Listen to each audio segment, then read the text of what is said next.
நீங்கள் பார்க்குறீங்க, இது மோடி திட்டத்தில் இந்த நலஞ்சி குழா போட்டிருக்காங்க.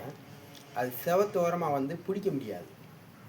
ஏன்னா வாசலில் பிடிக்க முடியாத காரணத்தினால அந்த குழாயை மாட்டும் போது இந்த மாதிரி ஒரு 8 ரூபா வயரிங் பண்ணக்கூடிய அந்த பைப்பை நம்ம பயன்படுத்துகிறோம்னா அந்த பொதுமக்கள் தண்ணி பிடிக்கிறது ஈஸியாக பிடிச்சிக்கிடுவாங்க. இந்த மாதிரியும் பண்ணலாம். அப்போ அவங்க நல்லா திருகுலை எப்போ வேணுனாலும் போட்டுக்கலாம். அவங்க பைப்பை மாட்டி வீட்டுக்குள்ளோட எடுத்துக்கிடுவாங்க. இப்போ பாருங்கள், இப்போ திறக்கிறோம், தண்ணி போகுது. இப்போ இது மேலே வைக்க முடியுமா? மேலே வைக்க முடியாது. ஏன்னா தண்ணி பூரா வெளியே போகும். பாருங்கள், இப்படி தான் வைக்க முடியும். அதே இதை இப்போ இங்கே வச்சுட்டோம்னா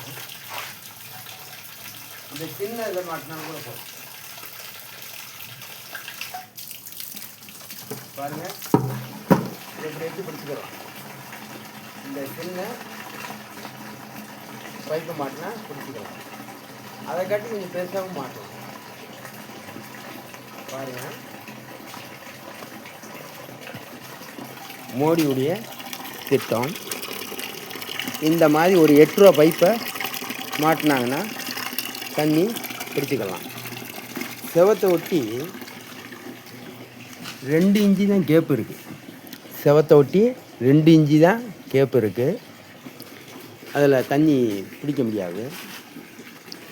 அதனால் ஜெயபாண்டி சயின்டிஸ்ட்டு என்ன சொல்கிறேன்னா,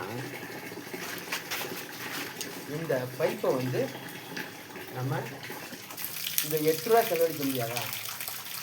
அதாவது லேப்டாப் கொடுக்கும்போது சாஃப்ட்வேர் போடாமல் கொடுக்குறாங்க. சைக்கிள் இலவசமாக வழங்கும் போது அதில் ரிம் இதெல்லாம் டைட் வைக்காமல் காற்று அடிக்காமல் அப்படியே கொடுத்துறாங்க. அந்த புது சைக்கிளை ஒரு டேமேஜ் ஆன சைக்கிள் மாதிரி தூக்கிட்டு வர வேண்டியது. அதனால் நலஞ்சி குழா போடும்போது அவங்களுக்கு திருகுலை வைக்கலைன்னாலும் கூட செவத்தை ஒட்டி வச்சுருக்கீங்க. 2 இன்ச்சு தான் கேப் இருக்குது. அந்த 2 இன்ச்சு கேப்பில் எப்படி தண்ணி பிடிப்பாங்க? அதற்காக ஒரு விழிப்புணர்வு. இது ஒரு 8 ரூபா அந்த குழாயை மாட்டக்கூடியவர் அதை செஞ்சுருக்கலாம். இதில் ஏன் இந்த விழிப்புணர்வு அந்த வீடியோ எடுக்கிறேன்னா, ஜெயபாண்டி சயின்டிஸ்ட்டு இப்போ இந்த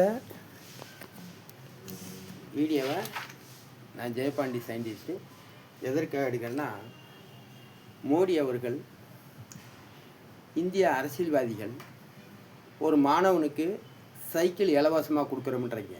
இலவசம்லாம் சொல்லக்கூடாது, இலவச கொலான்லாம் சொல்லக்கூடாது. மக்களுடைய வரிப்பணத்தில் தான் அரசியல்வாதிக்கும் சம்பளம் கொடுக்குறோம், இராணுவத்துக்கும் சம்பளம் நாங்கள் தான் கொடுக்குறோம், அரசு ஊழியருக்கு பூரா சம்பளம் இந்த ஏழையை தான் கொடுக்குறோம். இந்த ஏழையை தான் அவங்களுடைய வரிப்பணத்தை அன்றாடாக சம்பளம் கொடுக்குறோம். அதில் நீங்கள் இலவசன்ற பெயரில் கொடுக்கக்கூடாது. மக்களுடைய வரிப்பணத்தில் இந்த திட்டத்தின் அடிப்படையில் நாங்கள் குழா போடுறோம், அதில் திருகுவலை வைக்கவில்லை, அந்த திருகுவலாய்க்கு பழுது ஒரு வீட்டுக்கு வயரிங் பண்ணுற பைப்பை எடுத்து ஒரு தீயில் வாட்டிட்டு அதை அந்த பைப்பில் மாட்டிட்டிங்கன்னா அது வந்து செவத்தோரமாக நின்று தண்ணி பிடிக்க முடியல. அதனால் இந்த பிசிபி பைப்பு வீட்டு வயரிங் பண்ணுறதா மாட்டியிருக்கலாம். அது மாட்டியிருந்தால் அவங்க வந்து திருகுலா எப்போனாலும் போட்டுக்கிட்டு போகிறாங்க. எப்போ வந்தாலும் திருகுலா போட்டுக்கிடுவாங்க. இல்லை அவங்க ஓசு மாட்டி வீட்டுக்குள்ளே இழுக்கணுனாலும் இழுத்துக்கிடுவாங்க. இந்த வீடியோ எதுக்காக போடுறேன்னா, சில இடத்துல நடைபாதையில் நம்ம கோரிப்பாளையம் இடியாப்பம் சப்பாத்தி கார்னர் அந்த இடத்துல பார்த்தீங்கன்னா பிளேட் பாரத்தில் நடைபாதையில் கீழே கிடக்குது பைப்பு. அதை கீழே கிடக்கிறத எடுத்து குளத்துக்குள்ளே பிடிக்கிறாங்க. அப்போ கீழே எத்தனையோ பேர் நடந்து போயிருப்பான், கீழே எத்தனையோ பேர் காரி எச்சியை துப்பியிருப்பான். வாகனம்லாம் போகிற பகுதி, பல பேர் நடக்கக்கூடிய பகுதியில் அந்த பைப்பு நலஞ்சி பைப்பு கீழே கிடக்குது, தண்ணி வீணாக போகுது. அந்த தண்ணியை பெண்கள் பிடிக்கிறாங்க. அந்த கீழே கிடந்த ஓசை எடுத்து அப்படியே பானைக்குள்ளே பிடிக்கும்போது கீழே இருக்கிற தூசியும் அந்த பானைக்குள்ளே போகுது. அந்த பாமர மக்களுக்கு கீழே இருக்கிற தூசியும் அந்த பைப்பு வழியாக கீழே கிடந்த